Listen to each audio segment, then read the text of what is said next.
Sir, अधिवेशनाचा आज दुसरा दिवस किती महत्त्वपूर्ण होतं. कालचाही दिवस पंतप्रधान, केंद्रीय गृहमंत्री यांच्या उपस्थितीत अधिवेशन पार पडलं. भारतीय जनता पार्टीची ही परंपरा आहे. बैठका असतील, अधिवेशनं असतील, साधारणतः कार्यकारिणींच्या संदर्भामध्ये चर्चा असतील, हे सातत्याने होतात. संपूर्णपणे लोकशाही मानणारा हा पक्ष आहे. शेकडो देशभक्त कार्यकर्ते, देशाची सेवा करणारे कार्यकर्ते, देशासाठी काम करणारे कार्यकर्ते हे एकत्र आले आहेत. बाकी राजकीय पक्षामध्ये परिवारासाठी काम करणारे कार्यकर्ते असतात, या पक्षामध्ये देशासाठी काम करणारे कार्यकर्ते असतात.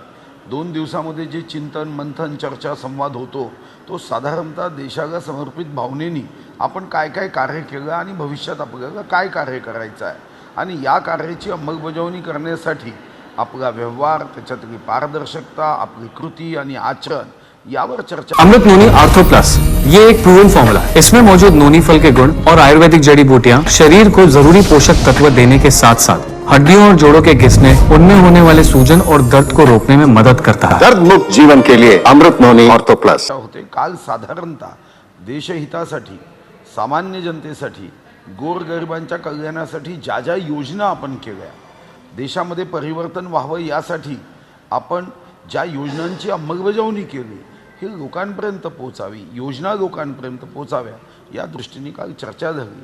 आज भविष्यातला भारत, आत्मनिर्भर भारत, विश्वगौरव भारत, स्वातंत्र्याच्या शताब्दी महोत्सवातला भारत यावर चर्चा होण्याची शक्यता. आज अमित शहा राजकीय प्रस्ताव मांडणार आहे. काय अपेक्षा आहे राजकीय प्रस्तावातून? नाही, राजकीय प्रस्तावामध्ये साधारणतः एकूण देशातल्या राजकारणाचं विश्लेषण केलं जातं. आपण बघितलं असेल की आज अनेक राजकीय पक्षाचे नेते हे भारतीय जनता पार्टीचा झेंडा हाती घेऊन विश्वगौरव युगपुरुष श्री नरेंद्र मोदीजींचा जो संकल्प आहे या संकल्पाला आधार देण्यासाठी मदत करत आहे. आणि मग अशा प्रसंगात राजकीय प्रस्तावामध्ये ज्या पद्धतीनं कौरवी डाव काही राजकीय पक्ष टाकण्याचा प्रयत्न करतात, ज्या पद्धतीने अफवा पसरवण्याचा प्रयत्न करतात, काही लोक जनतेमध्ये असा भ्रम निर्माण करतात की मोदीजी आएंगे तो चुनाव नहीं होंगे, हे त्यांनी 19 मध्ये हेच वाक्य वापरलं.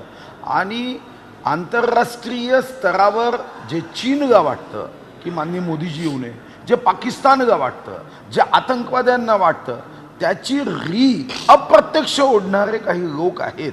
त्यांच्यापासून देशाच्या जनतेला सावध करणं हे आपलं कर्तव्य आहे. हाच राजकीय प्रस्तावाचा कदाचित सूर असू शकेल. तुमच्यासोबत असणारे म्हणजेच माफ करा, एकनाथ शिंदे यांच्यासोबत असणारे कचरा आणि गद्दार आहेत असं संजय राऊतांनी काही वेळापूर्वी म्हटलंय. शेवटी आता त्यांच्या मुखात असेच शब्द आहेत. हरामखोर म्हणजे नॉटी, डॉक्टरपेक्षा कंपाऊंडर मुठा असतो, त्यांच्याकडून तुम्ही अपेक्षा कराल का? मला वाटतं की त्यांच्या अशा प्रश्नावर प्रतिक्रिया देण्याचं काही कारणच नाही. कारण त्यांच्या मुखातून चांगले शब्द निघण्याचं आता कोणालाही अपेक्षित नाही आहे. आज त्यांच्या मुखातून असे गद्दार, आणि एकदा तर मी स्वतः अनुभवलं, त्यांच्या पक्षातला नेता आमच्या पक्षात आल्यावर ते म्हणाले गटारातलं पाणी हे भाजपमध्ये जाऊन शुद्ध होतो का? म्हणजे स्वतःच्या पक्षाला गटार म्हणून घेणारे ते महान नेते आहे. आणि या 21व्या शतकातल्या महान नेत्याबद्दल काही म्हणणं हे मला वाटतं की योग्य नाही. एक मिनिट एकच मिनिट. मला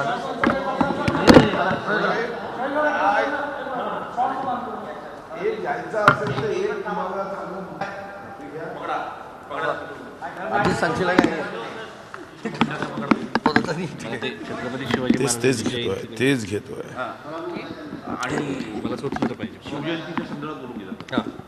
मला स्वतंत्र पाहिजे. छत्रपती शिवाजी महाराज महाराष्ट्राचे प्राण आहे, महाराष्ट्राची आस्था आहे, महाराष्ट्राचा अभिमान आहे. साऱ्या जगामध्ये आपल्या मुलांना एखाद्या पराक्रमाची कथा सांगायची असेल तर कधी स्पायडरमॅनची कथा सांगावी लागते जी काल्पनिक आहे, सुपरमॅनची कथा सांगावी लागते जी काल्पनिक आहे.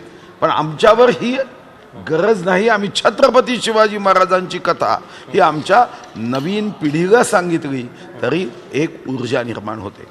19 तारखेला आग्र्याच्या दरबारात जिथं 12 मे 1666 रोजी औरंगजेबानी, त्या औरंग्यानी छत्रपतीचा अवमान करण्याचा जो असफल प्रयत्न केला, त्याच दरबारात माननीय मुख्यमंत्री एकनाथ शिंदेजींच्या नेतृत्वामध्ये माननीय उपमुख्यमंत्री देवेंद्रजी, मी स्वतः, छत्रपती उदयनराजे भोसलेजी, आम्ही शिवजयंती 19ला सायंकाळी साजरी करतोय.